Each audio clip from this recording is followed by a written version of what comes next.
Have you ever seen those posts that start off with some grandiose claim, like do this one move and your back pain is gone forever? I feel like if took a drink of coffee every time I saw one of those posts, I would just never stop drinking coffee.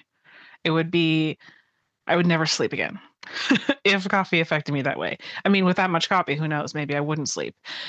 I really want to talk about this today. I have some feelings about it. I have some thoughts about it. I would also love to know your feelings and thoughts, so please send them in. This is Rebel Movement Podcast. Welcome back. My name is Billy. My pronouns are they, them, or she, her. And I hope you've been enjoying this new little podcast snack format. If calling it a podcast snack feels so cute to me, but let me know your thoughts. Let me know how you're doing. I hope you're doing well. It's really sunny today, but it's really cold apparently. It feels like -15. The amount of times I see these posts is astounding to me, and it always bugs me. And I finally this week have put a little bit of words to why it bugs me, and I want to talk about it today. Sometimes they're very about pain, and other time they're like, oh, this one move will stop back pain. Sometimes there are other types of similar claims, which we'll get into after. One of the main First of all, these claims are bullshit. And one of the main reasons that they are bullshit and that they bug me is that this random person on social media has not met you, probably does not know you, has not had a conversation with you. They don't know you. They do not know your body better than you do. I think these moves can be helpful, but there is no way to know for sure why you have back pain. Let's use the back pain example for this, okay? There's so many things back pain could be caused by. And yes, mobility or some of these moves or like mobility things or stretches can be helpful. And also, it's not going to solve every single person's back pain because there's so many reasons. Bodies are complicated. But I really don't like the framing that this one thing will stop back pain forever because first of all, that very much comes off as this random person knows more about my body than I do, which is not true. And when that one thing doesn't work, it's because of how we've been conditioned with diet culture, doesn't feel like, oh, maybe it wasn't the one thing. It's like, oh, maybe I did it wrong. Maybe I'm the problem. So let's pause first on causes of back pain. This is a really long list, and I cannot put it all in this podcast. However, injuries, of course, can cause back pain, not necessarily only back injuries. Sometimes it's hips, sometimes it's shoulders. Our bodies can show pain in places in pain can come up in places where the root cause is not. You know what I mean? So like if you think about when you've hurt your knee or hurt your ankle, or when you've pulled a muscle on, let's say, one leg, you start to walk a little bit differently, right, to compensate, and then other muscles can get sore because you're using them differently. It's kind of like that, but on a grander scheme of things. Sometimes that can happen, and the pain might not show up where the original injury is, or where the root of the problem is, we'll say. I don't like calling it a problem, but just for sake of ease and explaining. So we might not have pain in the source of the problem, but it might come up somewhere else. That is definitely one cause, and increasing mobility can be helpful in general for reducing pain and reducing injuries. But also, we have a whole long history in our bodies. There's so many reasons we might hold tension. Maybe it's emotional, maybe it's stress-based, maybe it's something to do with a previous injury, or maybe it's to do with surgery we had to have, or maybe it's to do with various different health conditions that might cause it. Maybe there's a more serious injury happening with your back. I think making a claim that doing the certain moves will stop back pain can be very harmful, particularly when the people watching the video might have big, um, more serious injuries, and now we're encouraging them not to listen to our bodies. So here is why that is also a problem, is that, how do I put this? The weight loss industry and the diet culture industry separates us from our own bodies. It takes a long time for people to learn to listen to their bodies again, and messages like this are not helping with that learning. When I say it separates us from our bodies, it tells us things like no pain, no gain. You're not hungry, you're just thirsty. Not to eat. I can't think of, there's so many other phrases like that where it's like, unless it's hurting, it's not working, which is not true. It's really disconnected us from learning our own body's cues, learning what pain is, learning why we might have pain. There's different types of things we might be feeling. Maybe the pain is a muscle soreness that means that you've been working that muscle and it's sore because you were working it and it's tired. Maybe it's a pain that's like an injury is happening. Maybe it's a pain from something else. Maybe it's not, you haven't been sleeping, but if you have spent your whole life disconnected from your body, it's really hard to know what these are. There's many other reasons we disconnect from our body. One of them is trauma. But diet culture itself disconnects us from our bodies. And what will actually help you more long term is learning to listen to those cues and work with your body, not against your body. And there is not a magical cure for that. There's not a magical cure for the things that might come up. It just is a slow practice. And yes, I totally get it would be so helpful if we could fast forward to the end of the, healing journey, but it's not how it works. I'm so sorry. So these quick fix videos are really tempting. And in reality, the movement within them may be helpful for some people, but it still separates us from our own autonomy, from taking control of our own bodies, from making those decisions ourselves, um, from learning for ourselves what is helpful rather than someone telling us um, the quick fix. Okay, so let me just recap this. I'm going to read my own little notes here because this is important, and I know that it's kind of loaded in a lot of ways. So just first, and also my neurodivergence means the way that I tell stories or to explain things might sometimes not be clear to everyone. So I'm just going to recap this.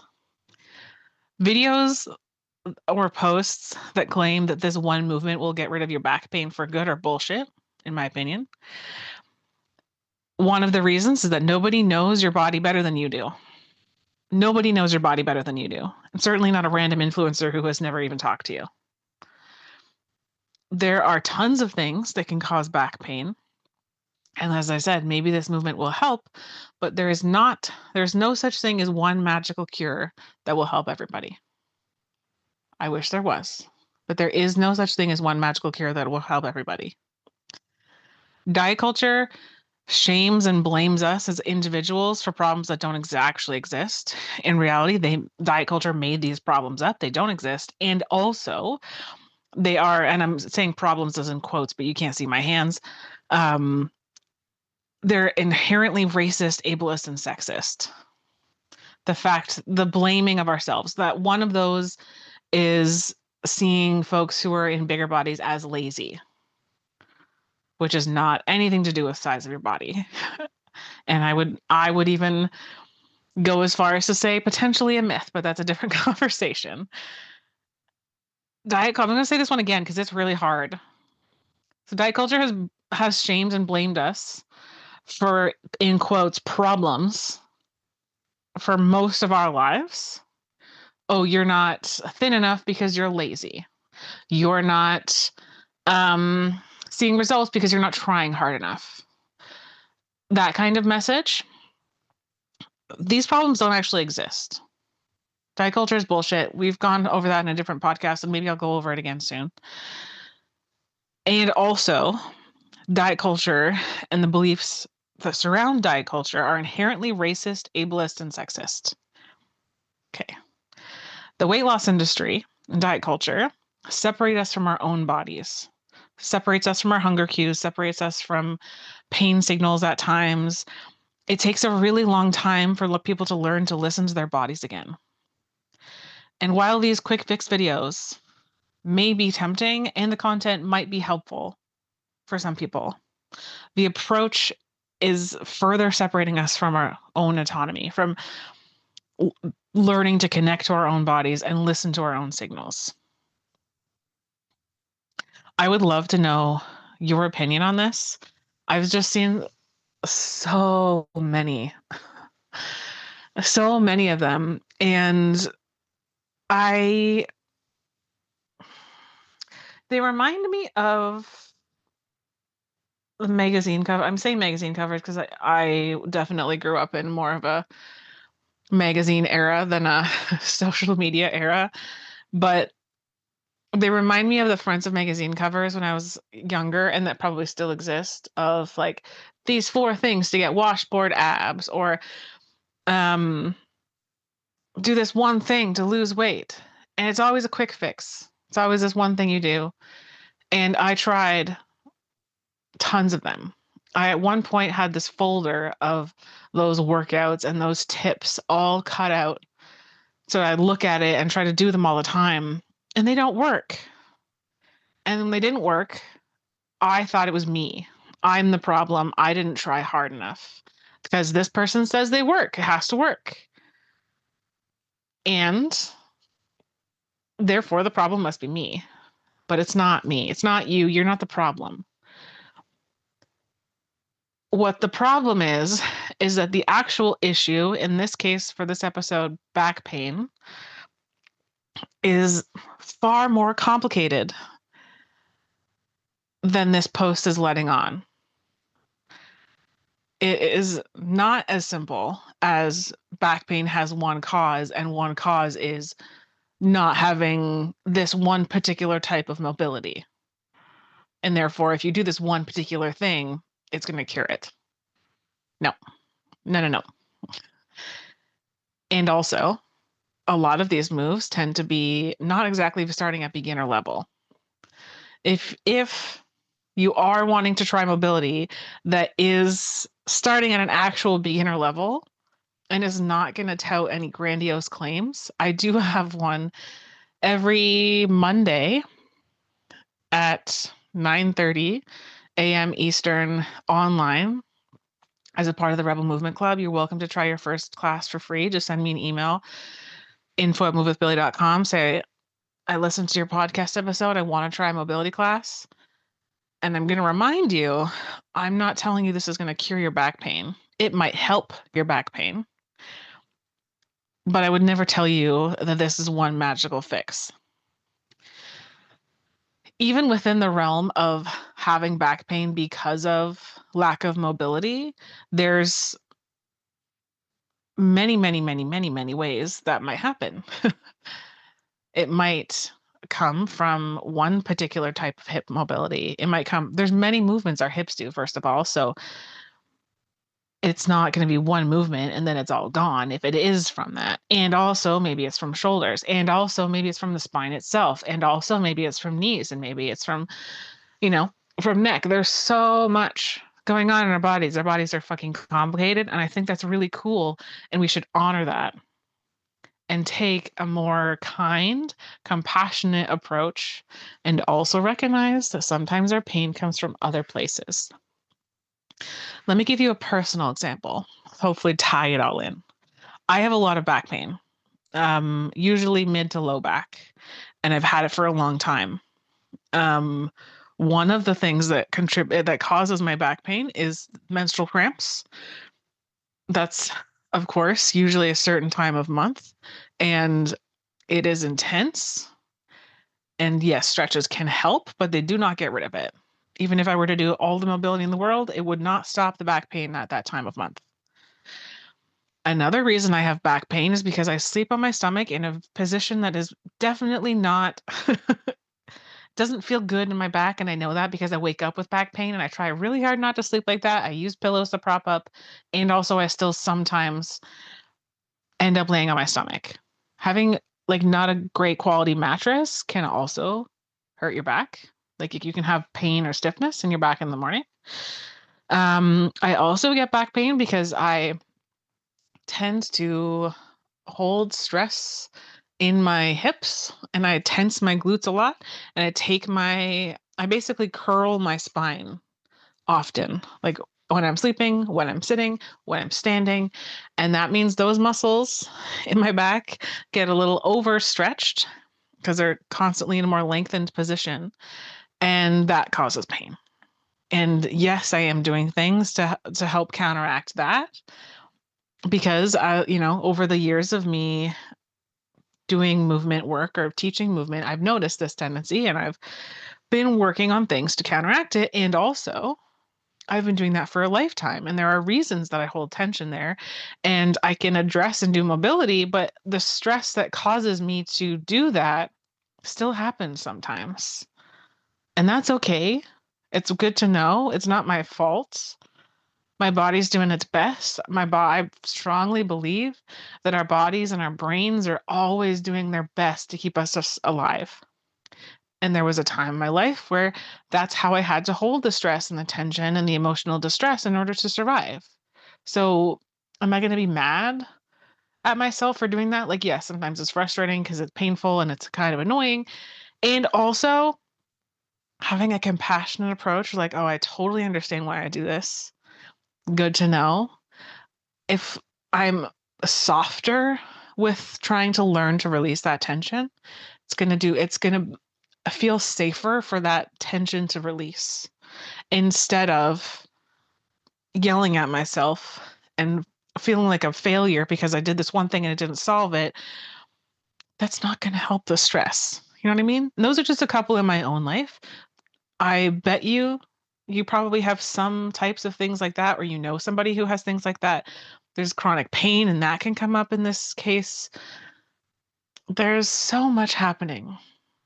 And I'm going to end this episode with a couple of reminders. You are not the problem. Your body is not the problem. Diet culture is. Your body and your brain and your heart have been doing everything they can to help you survive and protect you and keep you safe for your whole life with everything you've been through. That's amazing. And I know that there's been times where you and your body may have been at odds, right? With all the diet culture messaging, it may have felt like you weren't really friends as much as enemies. I've been there.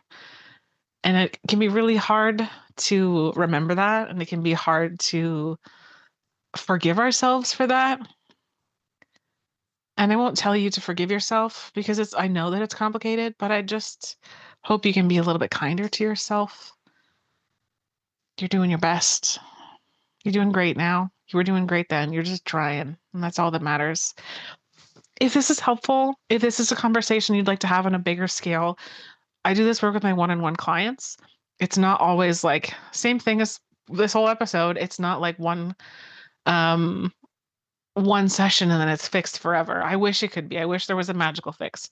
But it is helpful to sometimes process this stuff with somebody else who gets it and who does this work. If you are looking for that, send me a message. I have sliding scale pricings for my one-on-ones also. It's on my website um, under work with me. I think it's coaching or private classes or something like that. It should also be in my bio in the show notes. Thanks for listening. I would love to hear how this sat with you, what some of your beliefs are, and anything else that came up in this episode. Talk to you soon. Please rate, review, subscribe, and I will talk to you later. Bye.